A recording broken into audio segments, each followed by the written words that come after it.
let's talk about the results of the NHL draft lottery last night, and obviously it's understandable why a lot of people out there are upset about the Chicago Blackhawks getting that number 1 overall pick, which ultimately will be Connor Bedard. We've already seen all the graphics and everything of him in a Blackhawks uniform. You got to feel for those Anaheim Ducks fans as they just, the terrible luck in the lottery continues for them. Once again, they lost out on Crosby in 2005, ended up picking number 2, and it's happened again in 2023. Still going to get a great player, whether that's Adam Fantilli or Leo Carlsson, whoever, but that really stings for Ducks fans. So Chicago gets the number 1 pick. A lot of people out there aren't happy about it again, understandably so. So maybe we could touch on that just to kick this one off. And Chad, I'll go to you first, man. Yeah, sure. So I just want to kind of reiterate what I posted on our Boys in the Booth Instagram page.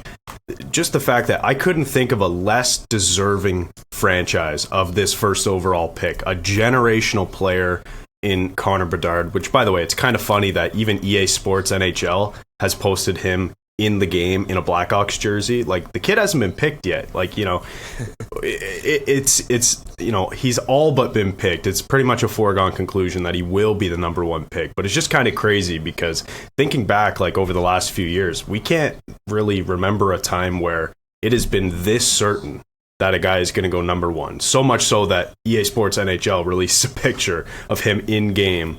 Yeah, they got that for me from the Hawks mode I did a while ago. Yeah, exactly. But no, circling back, I posted on our story that I couldn't think of a less deserving franchise of Connor Bedard because, and for a few reasons. Number 1, obviously the one that's looming over everyone's heads in that Chicago organization is the cover-up. A decade-long cover-up of a sexual assault, and we're not going to get into that, but just such a bad look on the NHL to sort of reward a team who covered up these atrocious acts for a decade. And oh yeah, Joel Quenneville is also allowed to coach in the NHL again as of about a week ago. So just a bad look on the NHL through and through, and like, what else do we expect? And number 2, the reason why this franchise isn't deserving of this player is because you got Patrick Kane first overall years ago, and you won 3 Stanley Cups. Like, it's just, I can't think of another franchise that deserved him the least. Like, any other team who was in the running to get the first overall pick. I'm talking Anaheim, who you mentioned missed out on Crosby back in 2005 as well. I'm talking Columbus, who has a bunch of young, fun weapons on that team, like Montreal. Imagine him in Canada. Like, that would be crazy.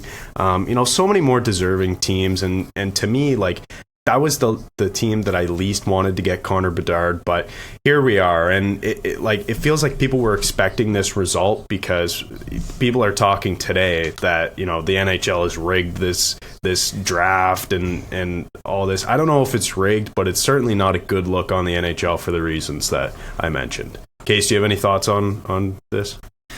Yeah, I was disappointed to hear that he was going to Chicago, but honestly, I didn't want him to go to Arizona either. I would have loved to see him in either Columbus or Anaheim. Anaheim, frankly, because it'd be sweet to have that Devils-Anaheim rivalry back, a couple of years down the road, maybe 1 or 2.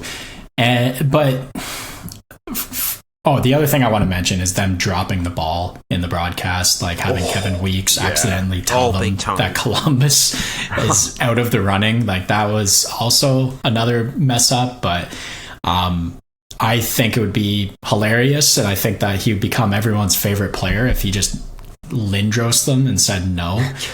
Wouldn't that be sweet? Never gonna happen, but that'd be fun for sure. You talk about Anaheim being disappointed. Like, yeah, you didn't get Connor Bedard, but they're going to get a great player. And frankly, like Fantilli, I can just see him on that team, like fitting in with Zegras and McTavish, no problem. Like, big box, just the way he plays the game. Yeah, he fits in there. So I think that would be an exciting look. And I think that is still going to contribute to that rivalry later on, because Fantilli does play, I would say, with a little bit of an edge at times. So, that would be fun. other than that, I don't really have much else to say that Chad hasn't already said. It's kind of disappointing. Like, frankly, maybe Chicago shouldn't have even had a first round pick in this year, or the 32nd pick, something like that. Can we talk about that? Because, like, I want to go back to your Devils, who lost their first round pick when they signed Ilya Kovalchuk to that long term deal, and that was a repercussion of that, which, by the way, was legal at the time. It was Kovalchuk's decision, totally legal, and then Kovalchuk screws off and goes back to Russia, so the Devils lose a first round pick. Yeah, and then the other one is Arizona, right? Who was found to be tampering in terms of draft activity, and they lost their first round pick. Was it last year or a couple years ago? So something within the rules, so legal, was penalized. Something illegal to the league was penalized, but something actually illegal was not penalized. Yeah. Covering up heinous acts over a decade because some players are good at hockey. Like, it wasn't something that, it's not tampering at the draft. It's not, anyways, like, we're not going to go in depth with this. Yeah. It's just funny. Like, it's just a bad look on the NHL overall. But, like, at the same time, did we expect anything less? They are notoriously bad with PR, and they have been forever. And as long as Gary Bettman is at the helm, I don't think they'll ever change.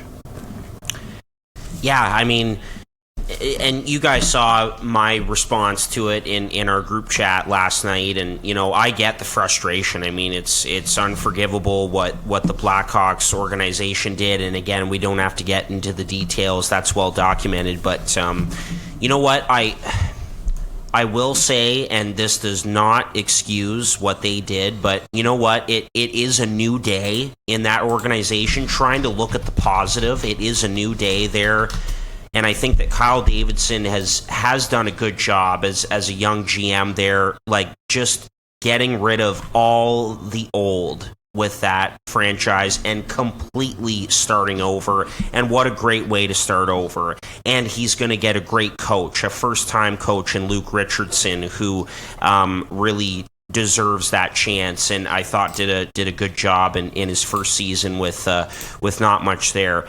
Yes, the ownership is still there. We all saw the clip of Rocky Wirtz when they had that town hall meeting and how awful that was and everything, but just trying to look at the positive from a hockey standpoint, Kyle Davidson has really made an effort to completely start over and really try to get rid of that dark cloud that's over that franchise. But it's hard to forget what transpired. Just trying to look at it through a bit of a more positive lens. That's all. Yeah, and a hockey-specific lens, which I get. Yep. I totally get. Yep, exactly. But anyway, there's, at the end of the day, Connor Bedard is going to be a Chicago Blackhawk. He's a franchise-changing player. But teams like Anaheim, Columbus, San Jose, Montreal, you go down the list, they're going to get great players as well. And it's going to be a deep draft and really exciting to watch next month. So